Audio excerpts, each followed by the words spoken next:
Okay. Good afternoon. I realize that's a bit biased, so perhaps I should say good day, whatever time it may be from wherever you're watching this and whenever you're watching this. My name is Emily Tancredi Bryce Agbenyega, and it's my pleasure to welcome you to the Wilmette Institute's webinar entitled Pathways to Peace, Fundamentals of Social Transformation. As many of our viewers know, the Wilmette Institute is an online educational institution providing university and extension courses dedicated to the building of a new society through transformative education. Our interdisciplinary courses aim to develop the capacity of participants to contribute meaningfully to the current discourses of society, exploring both spiritual and material dimensions of our collective advancement. Our educational endeavors, including courses, certificate programs, and webinars, aim to inspire a commitment to social transformation, drawing upon a Bahá'í conceptual framework in the areas of community building, social action, and contributing to prevalent discourses. For those who are unfamiliar with the Bahá'í faith, please learn more at baha'i.org or baha'i.us.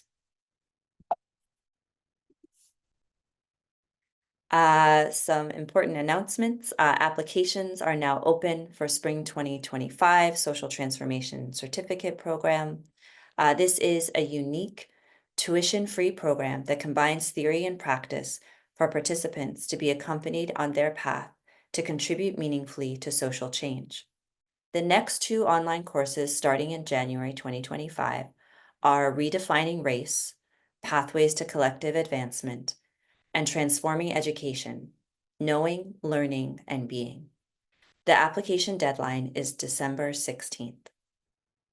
How is this magnificent program tuition-free, you might ask? Well, we are seeking students interested in committing to complete this one-year graduate level program and provide meaningful feedback on each course. Applicants should either have a prior bachelor's degree or be a student in an undergraduate program at the junior or senior level. For more information and registration, please access our website, wilmetteinstitute.org. Furthermore, if you are considering making an application to our graduate certificate program in social transformation, we invite you to attend an info session on Thursday, December 5th at 8 p.m. Eastern. At that session, you will have the opportunity to ask questions of students and faculty. So now on to today's webinar, noting that it's being live streamed on YouTube and it will be accessible later on various podcast platforms. We hope you enjoy the program and invite you to share it with others. So very important, during the presentation, you are invited to post questions in the Q&A section, some of which will be addressed at the end of the presentation. And I should also mention that the views and opinions expressed in Wilmette Institute webinars and academic programs are those of the speakers and do not necessarily reflect the views of the National Spiritual Assembly of the Baha'is of the United States, the Wilmette Institute, or any entities they represent. So now I have the pleasure to introduce the webinar for today, entitled Pathways to Peace, Fundamentals of Social Transformation, with Dr. Derik Smith. So Dr. Derik Smith is a professor in the Department of Literature at Claremont McKenna College. His work focuses on African American literary culture with a particular interest in poetry. He also teaches and writes about representations of Blackness in American film and musical culture. His 2018 monograph, Robert Hayden in Verse, New Histories of African American Poetry and the Black Arts Era, recently won the College Language Association's annual book award. His current scholarship focuses on the poetics of rap and the rise of the genre during the final decades of the 20th century, as well as the connection between critical race studies and the Baha'i faith. Smith regularly teaches courses in American prisons and nurtures activist interests in prison studies and pedagogy. He and his family live in Southern California. So on that note, I'd like to welcome Dr. Derik Smith. Thank you, Dr. Emily. I appreciate the introduction, and it's really wonderful to be here with everyone this good day. I'm out here on the West Coast. It's still a little bit early in the morning, but it's a beautiful day, a little bit crisp and cool, but very sunny. I hope it's as pleasant wherever you are. And the presentation that we'll watch right now was one that was given at University of Laverne here in Southern California a few weeks ago. And I rather than sort of repeating the presentation that I did at that university, we thought that we would allow the video to run, and then after that, have a question and answer opportunity. And I hope you are able to stick around until then. Look forward to having a conversation later on. And just to keep you on your toes, there is one somewhat major factual error in my presentation. I only came to realize after I offered it, and so you can be on the lookout for that, and then tell me what it is at the end. So look forward to speaking with everyone a little bit later on. Thank you so much. Thank you so much, Sohaila. I really appreciate the introduction. Thank you, Farmers, for having us here, and thank you to Laverne College and Chaplain Sandra Wagner, right? One of the things that you mentioned in your introduction is the many strategies that Baha'is have for thinking about social transformation. And one of those is a commitment to learning. And so I want to talk a lot about that as we enter into a little bit of a discussion tonight. I also really want to just thank Laverne for having my wife and I here. We are in Claremont at the Claremont Colleges. And you know, at the Claremont Colleges, it's a consortium of 5 undergraduate schools. We are sister schools. So I can't quite say that we are sister schools with University of Laverne here, but we are cousin colleges, maybe.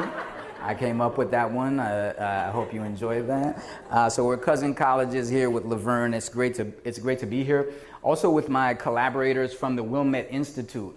Imasumak Maran Davis, who is also one of the collaborators at Wilmette Institute, and Jeff Albert, who drove about 70,000 miles to get here. So on the other side of Los Angeles, it's great to see you, Jeff.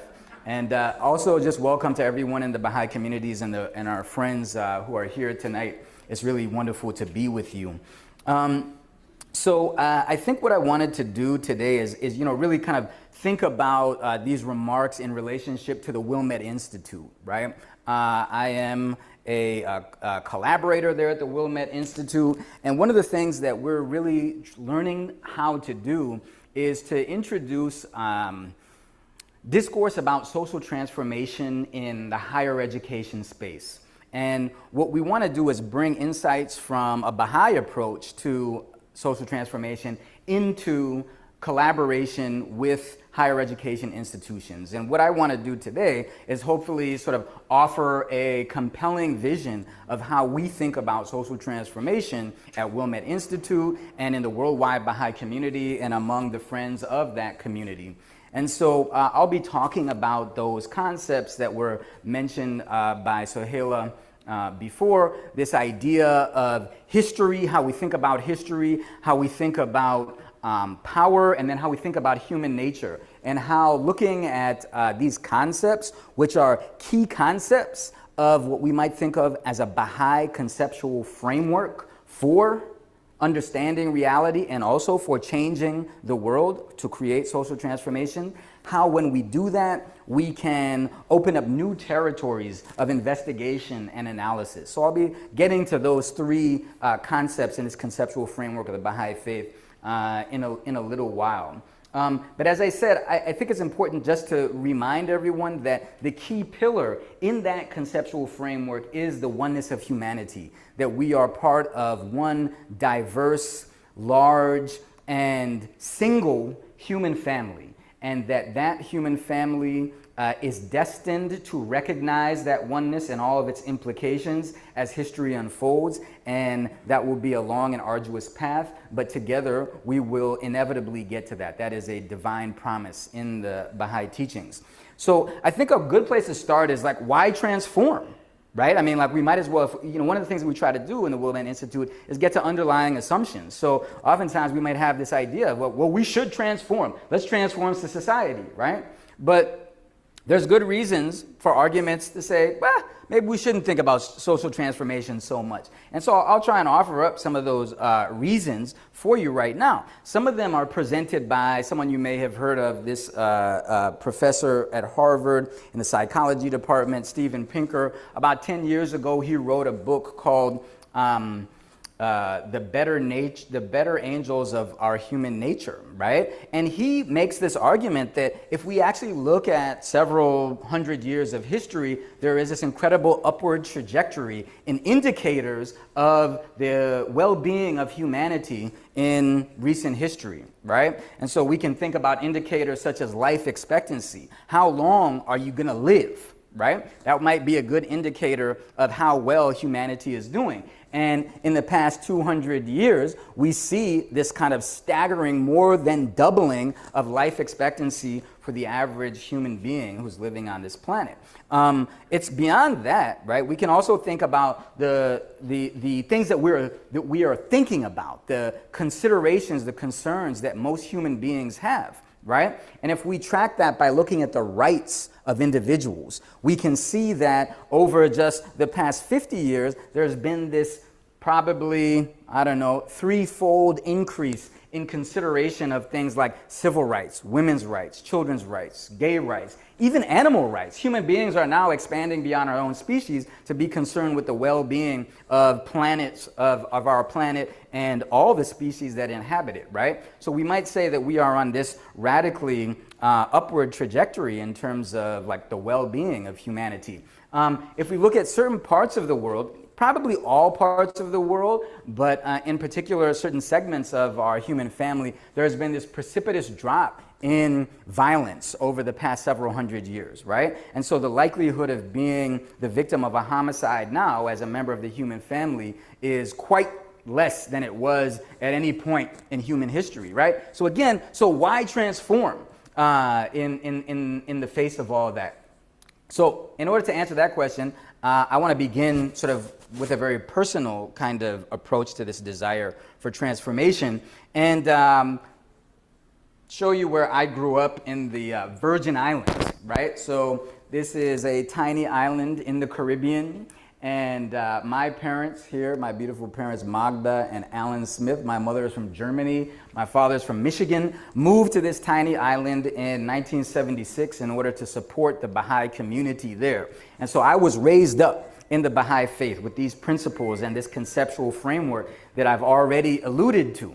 And so as a kind of foundational, philosophical ground, I was continually thinking about the oneness of humanity and concepts that are sacred to Baha'is, such as justice and the need to eliminate inequality in the world. I was also contextualized by the 1980s Caribbean political aesthetic, I'll call it, right?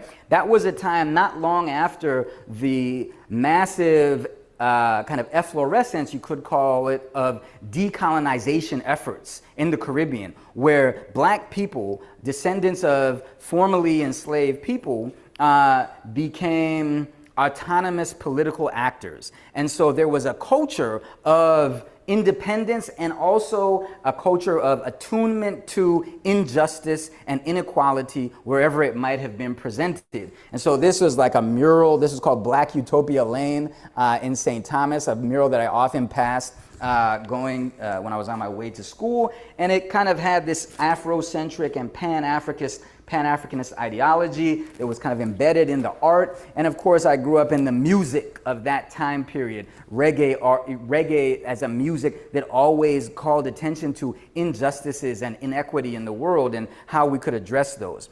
And so let's look at some other kinds of statistics which may indicate to us that the upward trajectory of things like life expectancy, although it is quite impressive even in the last 100 years, what we can see is this lagging, if you will, indicator of life expectancy in the continent of Africa, right? So there I would consider that an inequity around that indicator as a result of injustice. We can also look at, this is from very recent data, 2023, the number of people in any one given country that are living below the extreme poverty line of about $2 a day. Most of the countries in which people are subsisting under $2 a day are in sub-Saharan Africa. And of course, in my study as a student of world culture, African American culture, and what we can call Black studies, I've come to the firm belief that those realities are not because of any kind of inherent deficiency in those nations or in those people, but rather because of a history of exploitation and inequality that is perpetuated into the contemporary moment. Right? So that kind of injustice at a global scale is something that I think about often. But we can also begin to narrow down the kind of inequity and injustices that we see to a more localized scale. And if we bring it here to the United States, we see that in life expectancy in the United States, we see that those with the lowest life expectancy are native peoples to this land. American Indians, as they are, the acronym here has it, and then Black people are just a few years ahead in terms of life expectancy. So there are these discrepancies in those kinds of things. If we look at maternal mortality rates, the number of women who die in childbirth, it is comparatively speaking, of course, historically quite low, but even now we have around 70 Black women who die per 100,000 live births, which is in the most powerful economic country, the most powerful economy in the history of humanity, is, of course, a kind of travesty, right? And we see that that number is quite high as compared to those of other races.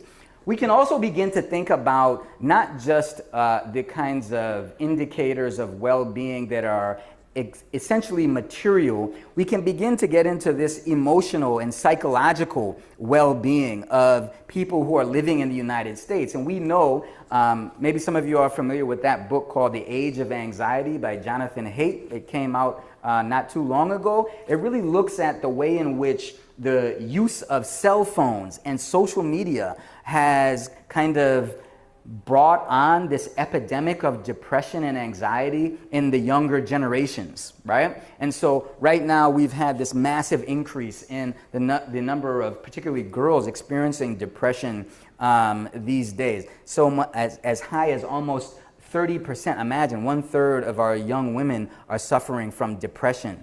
Also, undergraduates have experienced the same kind of emotional, psychological, and spiritual malady, you could say, in the last several years. We have high degrees of anxiety. Those of you who are instructors and students on college campuses will probably be familiar with that social context of anxiety that kind of characterizes our moment. And we can draw in even narrower, right? Those who experience mental health challenges, oftentimes beginning in anxiety and depression, are oftentimes on their way, not oftentimes, on occasion, on their way into a situation of being unhoused, right? And in an economy in which housing is so expensive and mental well-being is so jeopardized, we can find it in our own county of Los Angeles that you have the highest number of unhoused people.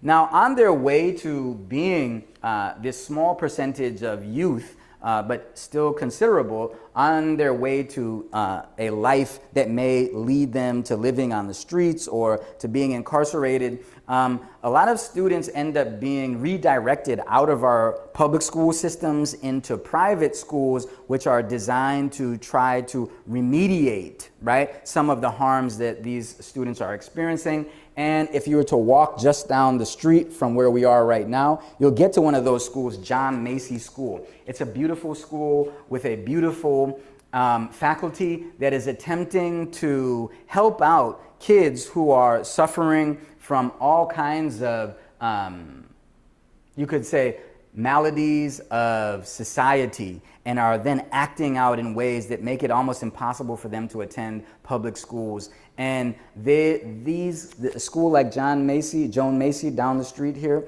is doing a wonderful effort to try and remediate these students. And yet at the same time, oftentimes those who get to that point, they will not be able to recover and will end up in lives of incredible hardship. So I bring that up because it's so close to home.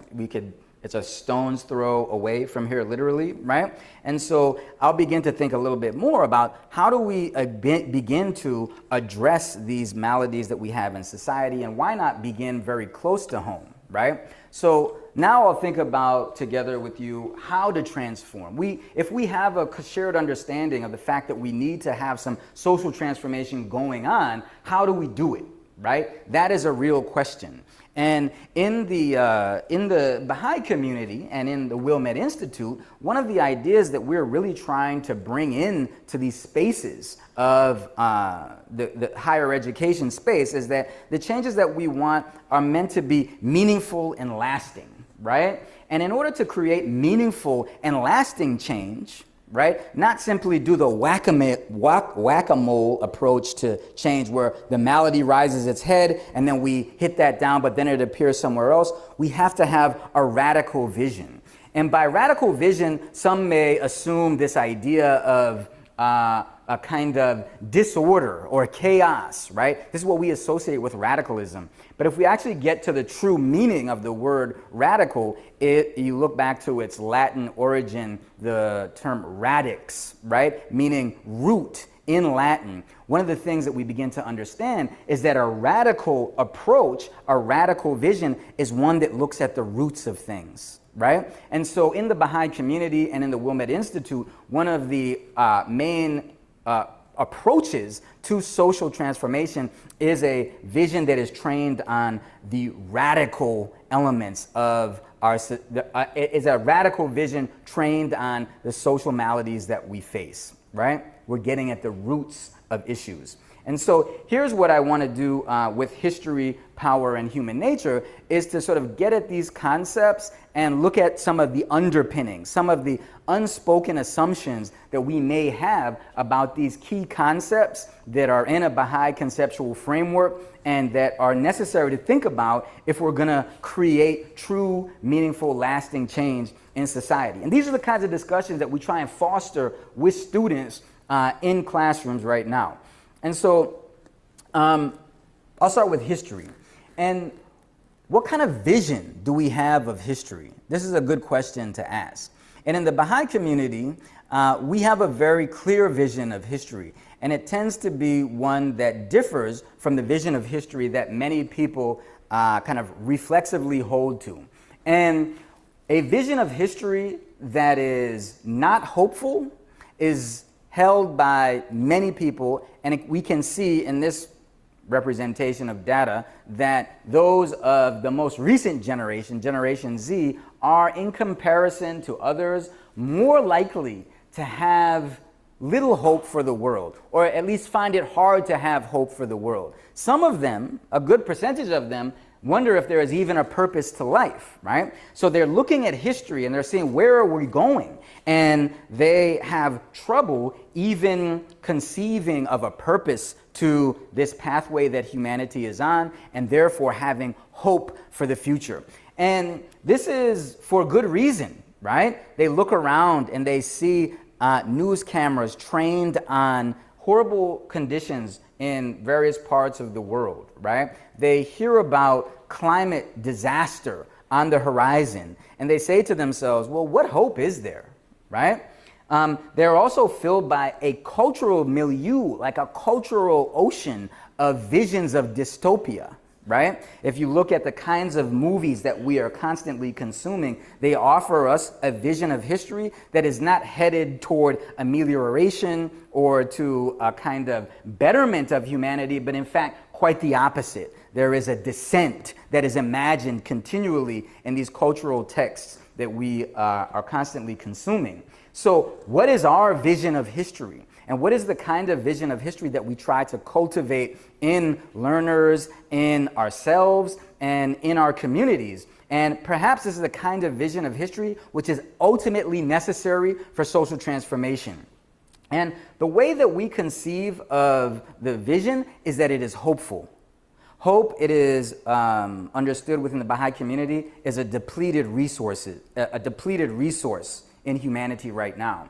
And so perhaps it is important to foster hope among those who we come in contact with if we actually want to have change. If you don't have hope for the future, how can you work sacrificially for change, right? So we're trying to foster that. And one of the ways that we do that is by telling a story about where we are as a human race. And that story is one that is characterized by collective maturation. That collectively, this human family is like an individual that is moving from its childhood into its adolescence. And we know that when people are in a period of adolescence, they go through tumult and trial, and elements of your world that you may have come to take for granted begin to disintegrate as new forms of possibility are emerging, right? The turbulent adolescence is something that many of us have been through,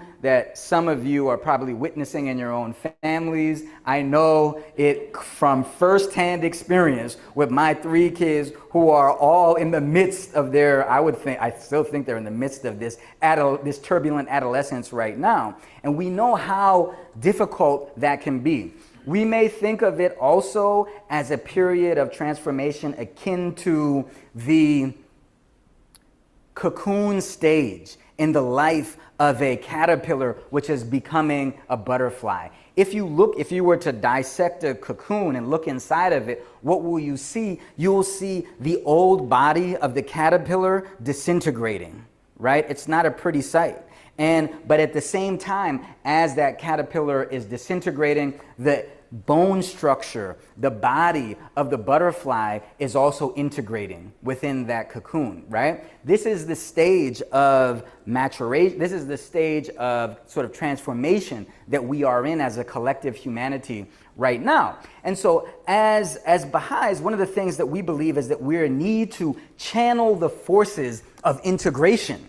The disintegrated forces are going to do what they will, but there are these integrated forces that we can channel. And so the question is, how do we do that? How do we go about channeling these forces that are bringing people together? We can see in this beautiful building that we're in right now, with the beautiful diversity that is assembled here together, that there are forces of integration that are pulling us to be one family. We can see it if we just look around right here. We see exemplifications of that everywhere that we turn, if our eyes are trained on it, right? But how do we channel that? How do we collectively allow those forces to be released, right? Well, one of the things that people think that they should do is engage in political action, right? Because political action is how you integrate the forces for change that you believe in, right, to move in a positive direction. And so right now we are in the high point, you could say, the apex, the summit, what else can we say, the hyperbole of our annual, our 4-year cycle of political engagement in America, and we have the presidential election coming up. I chose these various pictures of these guys pointing at each other and yelling at each other. And when you see the kinds of images that we have here, it becomes difficult to see how this structure might bring about the kind of transformation towards peace that we all are seeking. Not that it doesn't have a role to play, but it becomes difficult to see how that pathway is going to lead us into the peace that we all truly desire. I want to share with you an exchange that I had with a student last week. It was kind of an interesting exchange. It was Tuesday morning, I believe, and my class is on Tuesday at 6 o'clock, 6 to 9 every Tuesday. And this student quite audaciously wrote to me and said, I hope you're doing well. I know you probably have an amazing class planned. I did. I'm very excited to discuss the readings, but I was wondering, right, is there any way we can watch a portion of the presidential debate that starts at 6? That's how students are these days. It's got to be straightforward. You want something, you ask for it. Yeah. Okay. So here's my response. And I responded so that you can kind of begin to see the way in which the ideas about political engagement are contextualized within the thinking of transformation that I adhered to, and which is inspired by Bahá'í principle, and which we try to manifest in the courses that we're doing with Wilmette Institute. So thanks for your message. I admire your willingness to ask the question, right? You know, be gracious. And I understand that you're enthusiastic about the event, but I'm hoping that you'll be able to watch a recording. Why couldn't you just watch a recording, right? I won't reschedule the class so that students might see the debate in real time. My resistance to the idea isn't because I think our material is, or our schedule is sacrosanct, it's like sacred, like we can't mess around with it. It has more to do with my skepticism regarding political theater. Although I'm attuned to the cultural and political debates that dominate American discourse, I have a dim view of conflictual and debate-oriented approaches to social questions.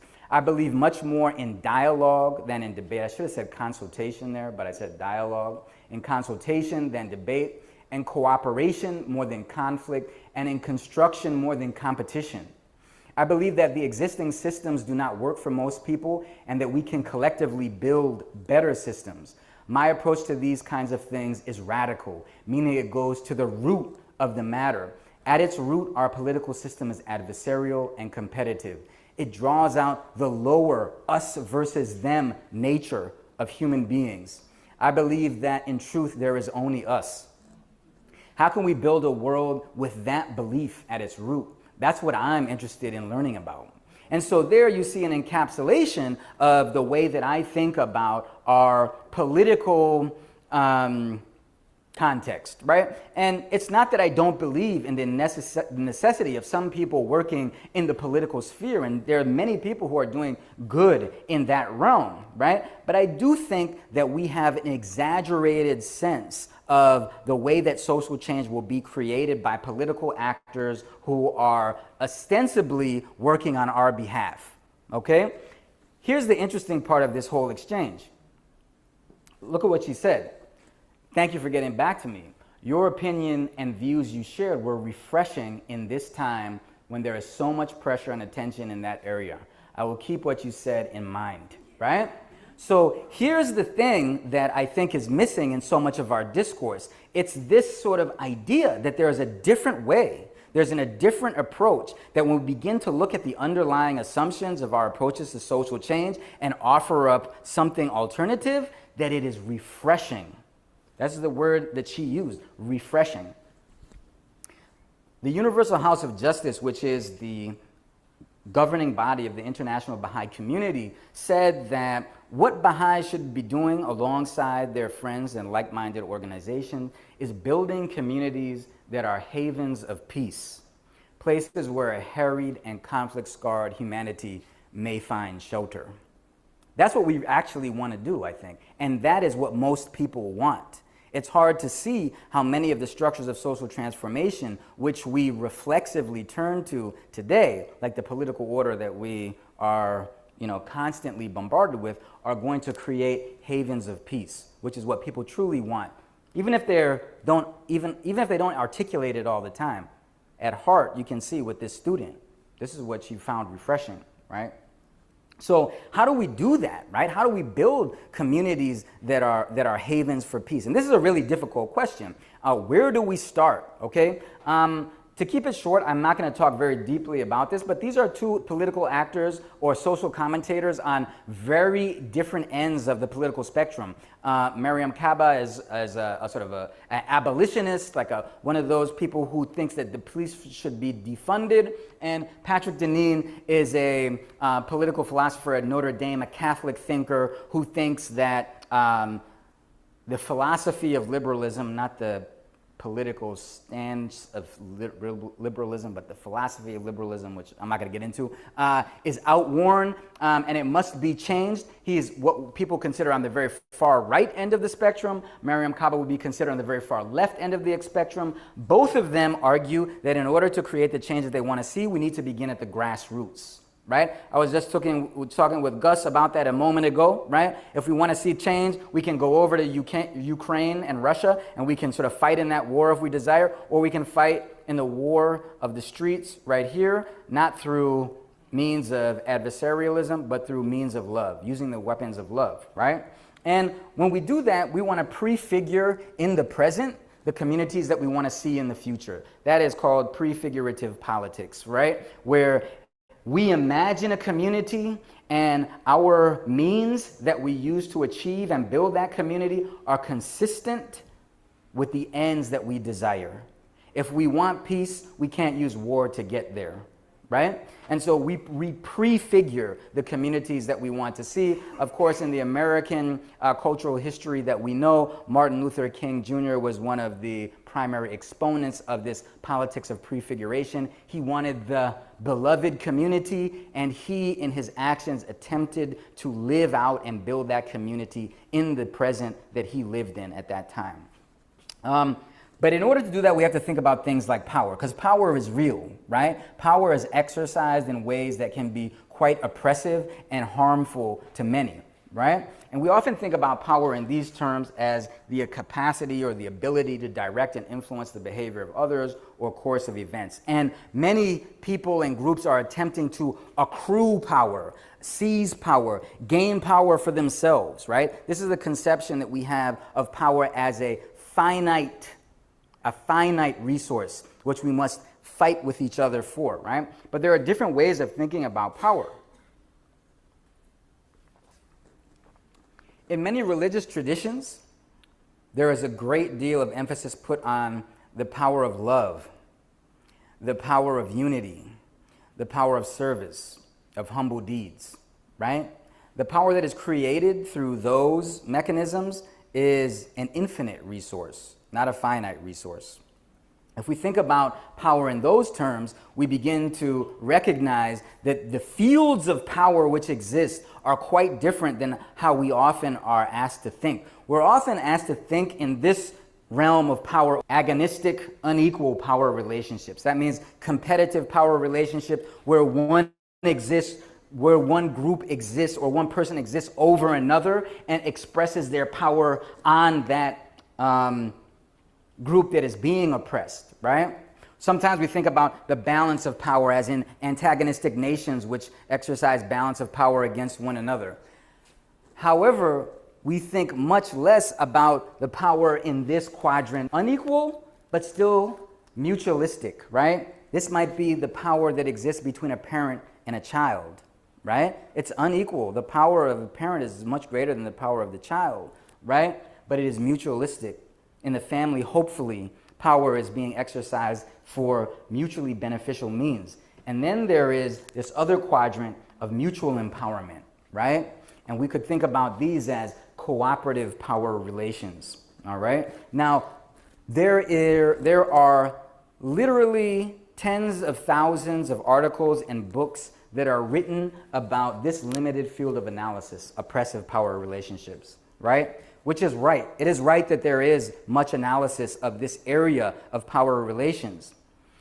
But perhaps our exaggerated concern over that dimension, that quadrant in this, on these axes of power, prevents us from thinking about nurturative power relationships and cooperative power relations. To give you an example of a nurturative power relationship, I offered up the mother and the child. Imagine if we looked at history through the lens of the mother and the billions of acts of love and kindness that created the power that motivates the billions of human beings that have lived through history, right? There's not too many books about that love, right? And that power, right? Especially compared to the quadrant over here.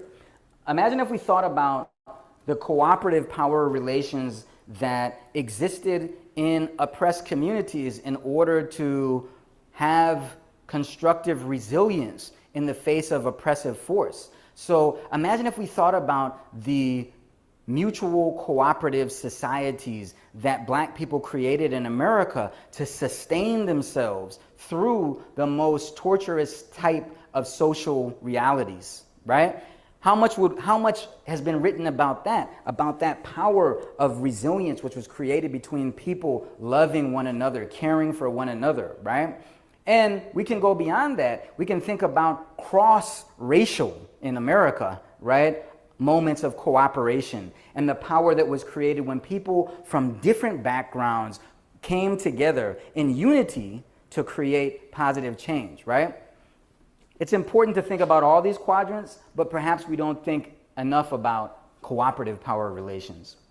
So a lot of people would say to that, well, yeah, that's nice, but in reality, human beings are not cooperative, right? And that's a vision of human nature, right? Like we would have to think about, like, what do we conceive of as possible for human beings? And that negative view of human nature, this idea that human nature is inherently selfish, right? Is inherently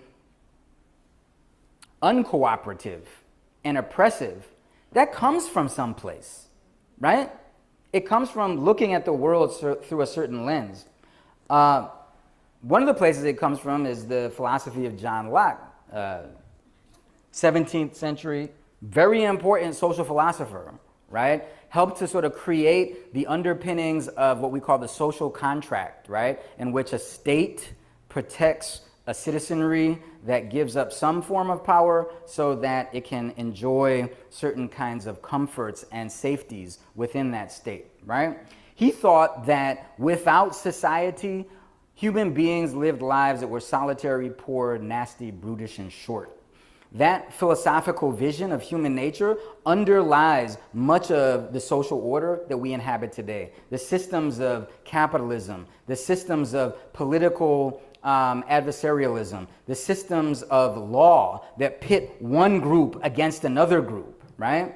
This is the philosophical vision that underpins that kind of idea. I don't know if any of you read this, but I'll never forget the cover of this book that I was forced to read in 8th grade. Did anyone ever read this book, The Lord of the Flies? This is a classic of 20th century literature. The author, William Golding, won a Nobel Prize for it. It's probably been published over 15 million times at this point. For a period, I think that period is declining now, it was a kind of universally assigned text in Anglo classrooms, meaning classrooms that speak English, right? In the 20th century, later 20th century, you were reading this book.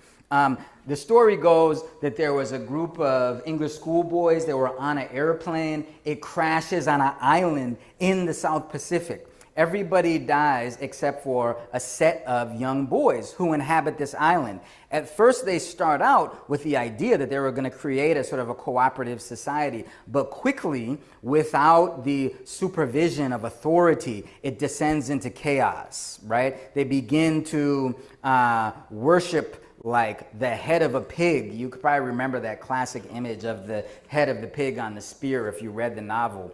And then eventually they begin to fight with one another. Wars break out. Several of the boys are killed, right?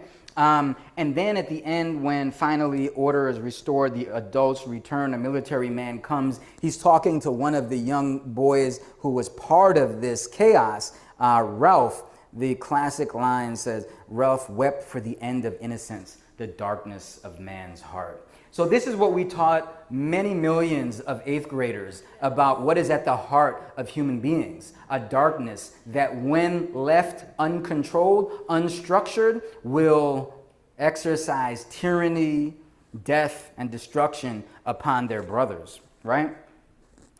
It turns out that that's a very myopic, very narrow view of what human nature actually is.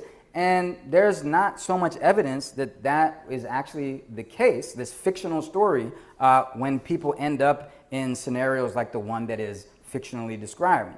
One of the great sort of takedowns of this ideology that has been so important to Western philosophy is a book by Rutger Bregman called Humankind, A Hopeful History. And in that book, one of the stories that he comes upon and elaborates in really compelling terms is that of 6 Tongan boys who set out from their school. They were playing hooky. They wanted to get away from the oppressive classroom. And so they set out on this journey on a stolen boat. So they weren't like the best. They weren't like the valedictorians of the class, right? These were the bad kids. They stole the boat, went out, and they lost their way. They were shipwrecked on an island. They were there for an entire year in 1966. What did they do? They formed a society. They formed a structure by which they would help one another out. They formed means by which they could deal with conflict. One boy, if he was arguing with another, would be sent to one side of the island, and then the other boy would be sent to the other side of the island. They would calm down. They would come back. They would start each day and end each day with prayer and singing.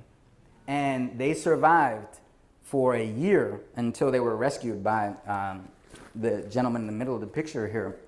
So this offers up a very different version of human nature than the one that we are exposed to on the regular, and which may be underpinning the kinds of many of the social structures that draw out from us, right? Our adversarial competitive nature. Okay, we exist in systems which are constantly pitting us against one another, right? And that perhaps to create meaningful and lasting change, we have to develop and conceive of systems that don't elicit from us the competitive lower nature, which is part of human reality, right? But instead which draws out that which is spiritual, the higher nature, right? The nature that is elicited from prayer, from song, from community, right? Perhaps we need to think about how do we construct societies and communities that are built around those kinds of structures which elicit from human beings their nobility. Baha'u'llah says that noble have I created thee, yet thou hast abased thyself. Rise then unto that for which thou wast created. There is a higher nobility in each of us as human beings. That nobility must be called upon in order to create the kinds of transformation which are possible and which we have to learn how to elicit. The vision that we need for creating that kind of society and those communities is one that's radical. It needs to look at the underpinning of our assumptions of concepts like history, like power, like human nature, and it needs to be willing to reconceive of those things. And in the classrooms that Wilmette Institute works with the students that we work with, one of the things that we are trying to do is think about these concepts and many others from a standpoint which is not academic explicitly, which is not simply about thinking in theory about these things, but rather trying to build them in community with others. In fact, one could say that with the Wilmette Institute and in the Baha'i community generally, we are working with a form of radical constructive agency, where we are attempting to build something through the agency of protagonists of all sorts, coming together with a radical vision, looking at the roots of things, being willing to reconceive them, and try to create communities that we all will love, communities that are havens of peace, and that we will get to by walking on pathways to peace. I'll stop there, and just a real appreciation for you spending some time with my thoughts here. I think they went on for much too long. I'm sorry. No, it didn't go on too long. Thank you so much, Dr. Smith. I know that was a recorded presentation, but it was wonderful to hear it in this space, and I'm hoping that those gathered here, were able to glean, insights that they found relevant and meaningful. So thank you again so much. So I do want to encourage folks, we do get to enter our Q&A phase at this point, which is, I think, a really sort of exciting part of these webinars, where we get to, hear this information together, and then we get to engage in some dialogue around it. So we do have a few questions to start, which is wonderful, but for those of you who, like me, you need to listen to something and kind of let it, sit for a few minutes in your mind before generating questions, please do take some time to drop your questions in the Q&A so we can get to as many as possible. But to start us off, I'd love if you could please say a little bit more about the focus that you were talking about on the underlying assumptions that we bring to our efforts to create social transformation. Yeah, thanks, Dr. Emily, appreciate it. For the question of like why we should focus on underlying assumptions, I think it is related to the various realities that we may face in our grassroots efforts to create social transformation.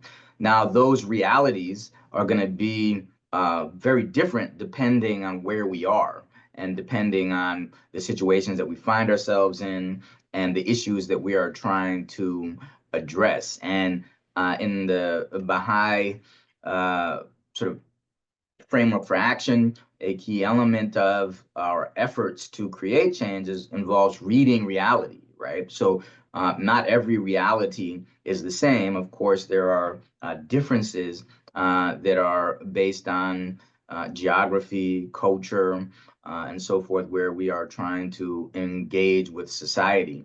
And yet, within each of those realities, there are kinds of underlying truths that we need to bring to our work. So oftentimes, you'll be engaged with some people who are deeply interested in creating better situations in the communities that they live in, but there is little common ground in terms of, or little consideration of the underlying beliefs that we bring to these efforts to make change.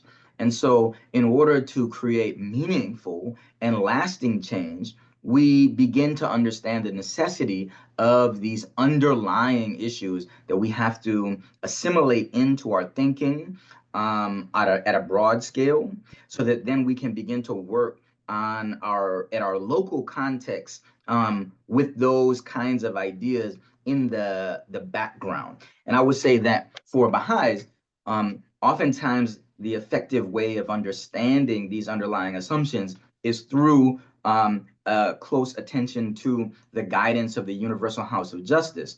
The House of Justice represents a institution that has concern for the entire planet, for all of humanity. And so often the principles by which it addresses humanity to help elicit change must be broad and underlying, because the application of those principles is going to be radically different depending on which part of the world, which city, town, neighborhood, block you actually live on. And so the importance, I think, of dealing with underlying assumptions is that we study those, think about those, and then bring them to whatever immediate context we find ourselves in. So this is one of the reasons that we're looking at the radical questions, those that are at the root of social change, and the underlying assumptions, because I think then we can sort of export those to whatever situations we find ourselves in, and then apply them with the specificity of the context we're in. Wonderful. Thank you for sort of exploring that part with us a little more deeply. I think, yes, we do have a few more questions that we can get to here, but the next one is, how would you say that the themes in your presentation are related to the learning objectives that the Wilmette Institute in particular is now pursuing? Yeah. So Wilmette Institute is now really engaging with people who are in the college classroom, university and college classrooms. They're of a certain age. They have perspectives that are emergent from their experience in life, primarily over the last 2 decades, and they have a vision and understanding of reality, which is ultimately going to shape the future. And so we are trying to learn at Wilmette Institute how to introduce concepts that are emergent from the Baha'i writings and from the Baha'i framework for action to this demographic, you could say, of learner. We're trying to think about how these ideas are applicable to the lives of young people in the U.S. today. And so again, what is then becomes necessary, I think, is the bridging of these underlying concepts to the reality that is experienced by these young people who are inheriting our society and culture today. And so right now, I'd say that the Wilmette Institute is in a deep learning mode about how to make meaningful these concepts to that group of learners. And so it's not simply a matter in the pedagogy, the way in which we're teaching in these contexts. It's not simply a matter of sort of downloading principles and information to learners, but rather involving ourselves in a dialogue where we learn from these young people about their sense of reality, their reading of reality, and then try to tie together that sense of reality, that reading, with these concepts from the framework for action, the Baha'i conceptual framework, so that students can begin to implement them in their own lives. That also implies a pedagogy which is not simply theoretical, but which asks learners to engage in some way with communities that surround them, to engage in some kind of service, or if not explicitly service, some kind of dialogue and conversation with those who are part of their social context, but who may be also unfamiliar with Baha'i concepts and framework for action that we in the Baha'i community and our friends are learning about. So that's some of the ways in which the current learning objectives of the Wilmette Institute are I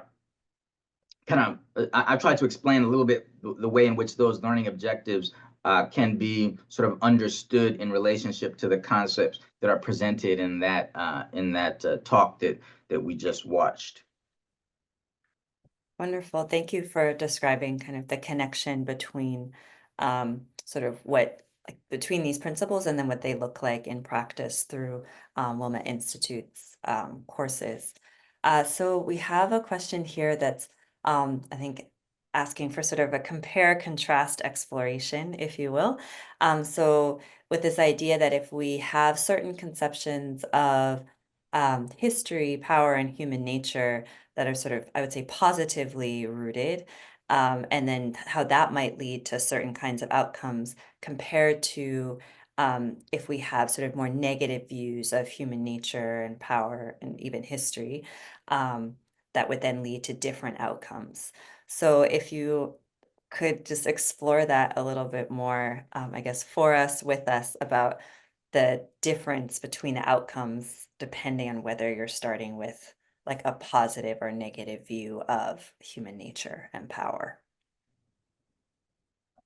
I would say first, again, the point is not to be a dichotomous in our thinking, right? The point is not to absolutely marginalize or undermine what we might call negative conceptions of human nature and the negative exercise of power in the world. Those things are realities, right? They're not we're not Pollyannish. We don't We're not like the ostrich sticking our head in the sand, ignoring sort of the reality around us. Those have to be acknowledged and dealt with.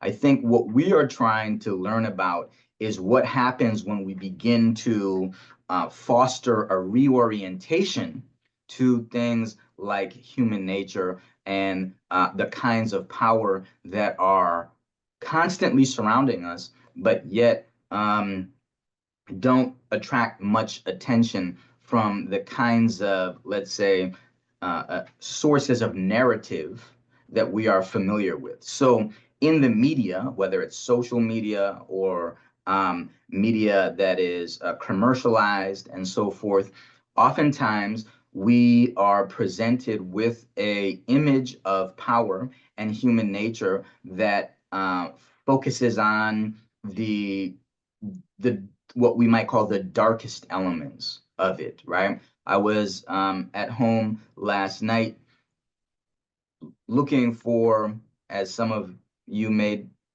be familiar with, this happens to me sometimes, with the family, looking on Netflix, trying to find something that would be interesting to watch. And about 90% of the texts, the narratives that we might consume were focused on murder, right? Investigations of murder and get investigations of some horrible thing that one person had done to another thing. So to another person. So those are obviously that's a reality that those things happen in the world. They probably happen, these negative things, these things like people harming one another, they probably happen much, much, much less than we would be led to believe if we simply scrolled through Netflix or our social media feed, or we consumed the commercial media that is given to us every day, right? We have an exaggerated sense of the negative elements of reality when we simply look at the world through that lens. So what we're trying to say is, what are the kinds of ideas and possibilities that emerge when we begin to turn away from those types of narratives and to feed ourselves with a different narrative, one that comes out of what we as Baha'is think of as a divine source, one that orients us toward human nature, the highest elements of human nature, right? Those qualities within the human spirit that every human being can aspire to. And some of us are more effective in that aspiration toward the qualities of love, generosity, and compassion and care that are everywhere around us, but which, for various reasons, tend not to take up as much space in our consciousness as the more dangerous elements. And we might say that those things are that proclivity to look toward what is negative and dangerous is somehow hardwired into our consciousness through biology, right? We must be quite attuned to dangers in order to survive, right? But yet, that doesn't mean that it is a negative view of reality that we should have and that we should focus on. In fact, quite the opposite, I believe. We should try our best to focus on the positive in the world, those exercises of power that bring people together and that allow for the creation of the kinds of communities which all people aspire to, but which not so many people have a strong sense of how to create. In the Baha'i writings and in the guidance that comes to the Baha'i community through the institutions of our faith, we have a strong vision of the kinds of communities that can be created, the society that can be built, and we have a plan for doing so. And I think that in those plans, as we exercise our efforts in those plans, we should have these underlying assumptions about the power of positive, the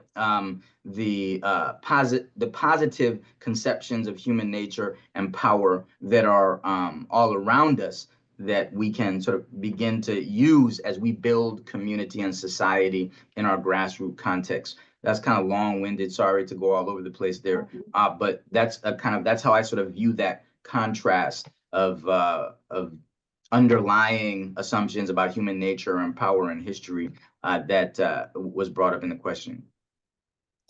Yeah, no, and I think that's so helpful to think about it in terms of a reorientation, right? A, because that implies movement, and we have to not ever become paralyzed by, all of the negative forces or whatever. I think that that's helpful to move away from sort of this dichotomous view of positive or negative and just think about it of moving in a different direction, through this guidance that we receive from the House of Justice. So thank you for describing it in that way. So we have maybe one or two more questions. So I wanted to invite folks. We have a few more minutes. If anybody wanted to add a last minute question, now is your chance. But there is a broader question here. I think I'm sort of trying to interpret it to some extent, but thinking, I didn't know if you wanted to touch on the factual error that you asked us to look out for, if we want to come back to that at any point. But this broader question of sort of given the exigencies of this age, and I think that for those residing in the US in this moment, as we reorient ourselves towards these towards actions that are aligned with these underlying assumptions around the nobility of human nature. If you wanted to sort of speak to this moment that we're living in, which I realize is a high task, but just given the timing of this webinar, I wanted to invite you to say something about that. Yeah, thanks for bringing that to our attention. Of course, yeah, we are surrounded by a sort of a social reality, a cultural reality in which there are certain narratives that are that tend to sort of shape our perceptions of the world.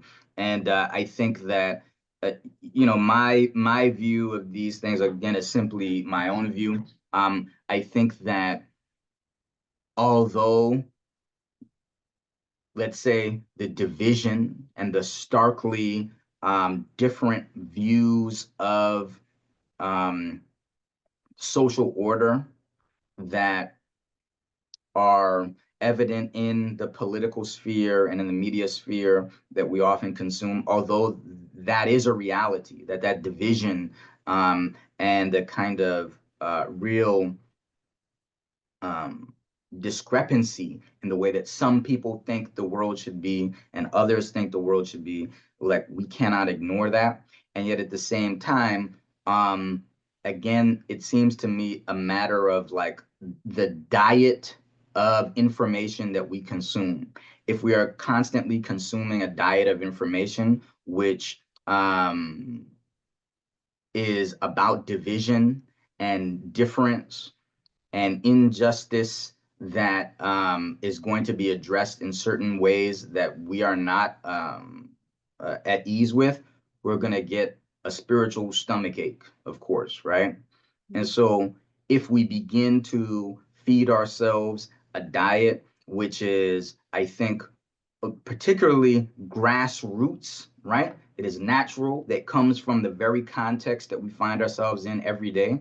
And we begin to address ourselves to the work of building community in our neighborhoods, in the networks that we engage with, that we can begin to leave aside some of the concerns which are amply dealt with by many, many millions of individuals, right? So I see it as a kind of distribution of our intellectual and spiritual labor. There are some out there who are going to be concerned about these divisions and about the questions of justice that arise from this from these competing ideologies which are sort of present in the world today and in our country today. And it's well and good for them to address that. There are many others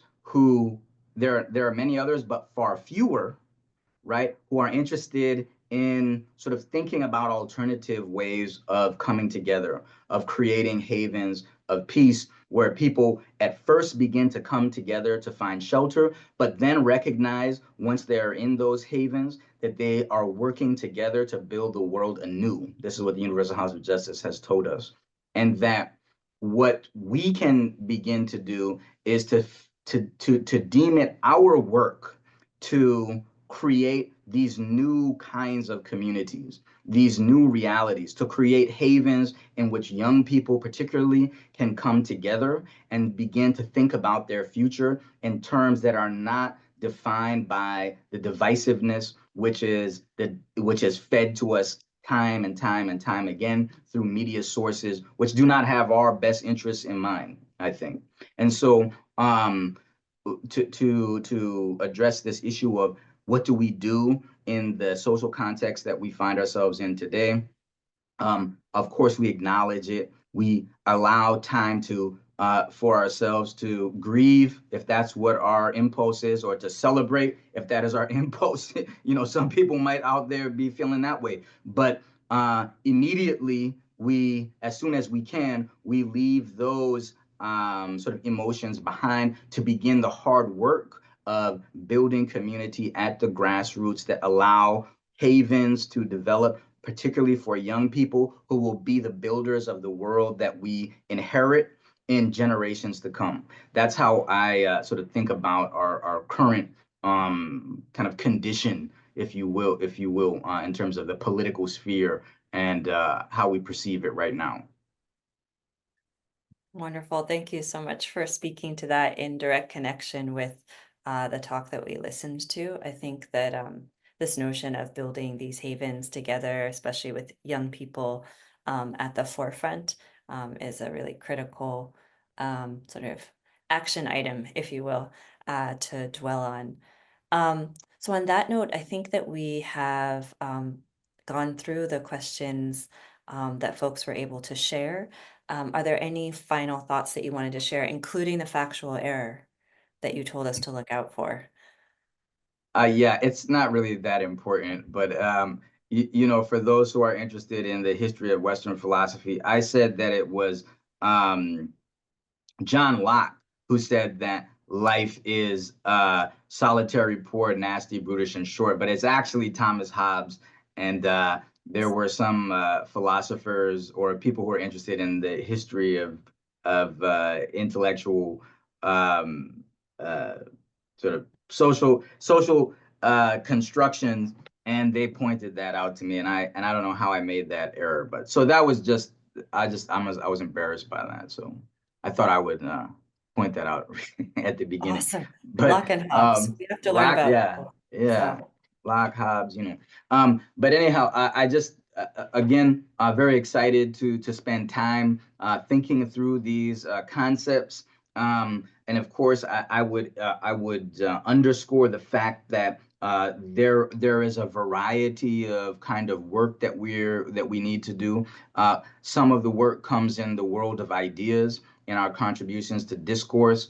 A lot of the other work comes in the areas of social action and the expansion and consolidation of communities which are committed to building up these havens that people will be interested in entering into more and more as the alternatives prove themselves to be increasingly bankrupt and unable to sustain.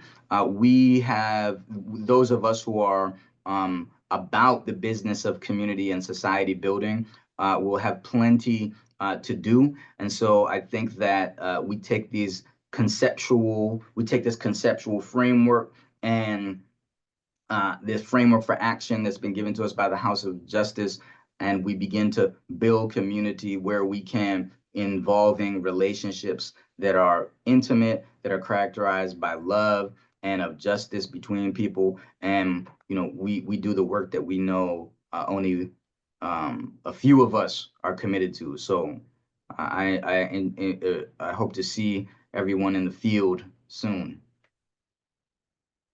wonderful. Thank you again so much, Dr. Derik Smith, and thank you everyone for taking time on, yes, agreed, here on the East Coast. It's also a lovely day. So thank you everyone for taking part of your day to join together in this space. Please do, keep an eye out for future webinars from the Wilmette Institute. Please participate however you wish. And yeah, we welcome you to any of our upcoming events. So thank you again. And with that, we'll sign off.